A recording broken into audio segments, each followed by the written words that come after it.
Il avait seulement 3 ans quand Paul Biya est arrivé à la présidence du Cameroun. Serge Espoir Matomba ambitionne de succéder à son aîné. À 38 ans, il est candidat à l'élection présidentielle d'octobre prochain. Son parti, le Peuple uni pour la rénovation sociale. Bonsoir Serge Espoir Matomba. Bonsoir. Depuis que vous êtes né, vous n'avez connu que Paul Biya au pouvoir. Pourquoi aujourd'hui vouloir reprendre le flambeau ? Alors, il faut dire que la situation dans laquelle le Cameroun se trouve aujourd'hui nous oblige à apporter notre contribution à la construction et au bien-être des Camerounais. Vous savez, le bilan de Paul Biya n'est pas élogieux sur le point de vue politique et sur le point de vue économique. Le Cameroun est dans une situation catastrophique aujourd'hui et il est important que chaque Camerounais, où qu'il soit, contribue au développement du Cameroun. Alors vous avez peu d'expérience en politique, votre parti est jeune, on note déjà quelques démissions. Quel gage de crédibilité avez-vous aujourd'hui ?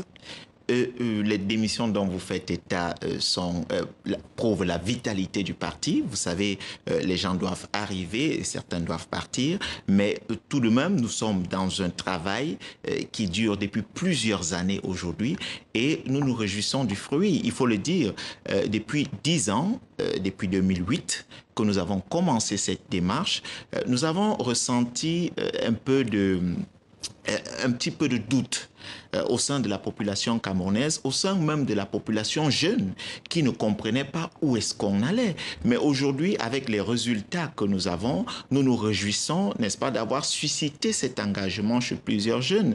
Je tiens à rappeler qu'en 2010, après notre légalisation, lorsque je montais sur des plateaux de télévision, plusieurs disaient, mais le bébé, il va où? Vous pensez être crédible aux yeux des Camerounais aujourd'hui? Aujourd'hui, je pense qu'on a un projet qui a une véritable offre politique et qui, dans lequel tous les Camerounais se retrouvent. Parce qu'il faut le dire, nous avons pris le temps, 10 ans, pour parcourir le triangle national. Nous avons rencontré les Camerounais, nous avons touché les réalités, nous avons vécu avec ces Camerounais.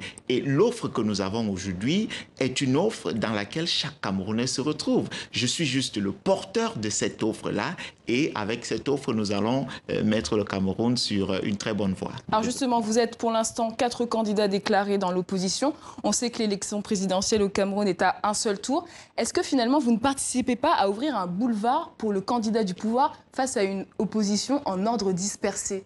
Non, candidat de l'opposition. Non, je pense que l'opposition est en train de faire le nécessaire. Nous sommes dans une voie de mutualisation de forces pour faire sortir M. Biya et tout son système.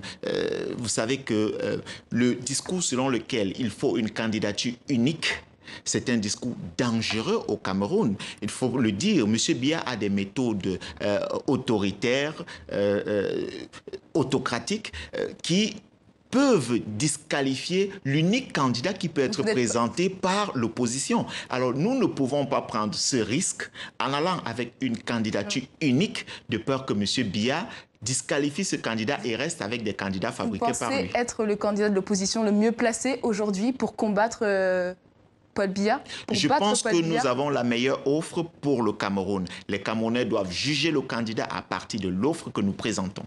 Alors on va parler de la crise anglophone. On assiste à une escalade de la violence depuis quelques mois. Les attaques et les enlèvements se multiplient. Pour vous aujourd'hui, est-ce qu'on peut parler d'une guerre civile comme le craint Maurice Kamto, l'un des candidats de l'opposition?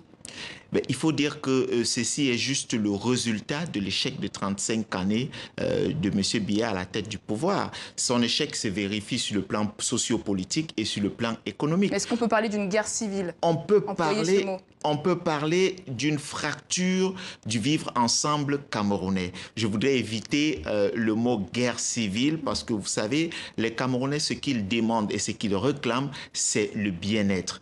Ici, nous avons des débordements parce que la gestion de cette crise a été et est très mal faite depuis le début. C'est sans ignorer que nous avons fait des suggestions, nous avons fait des propositions allant dans des résolutions qui peuvent, n'est-ce pas, atténuer ou alors des solutions de sortie des crises. Alors si demain vous arrivez à la tête du Cameroun, quelle sera votre réponse concrète face aux séparatistes ?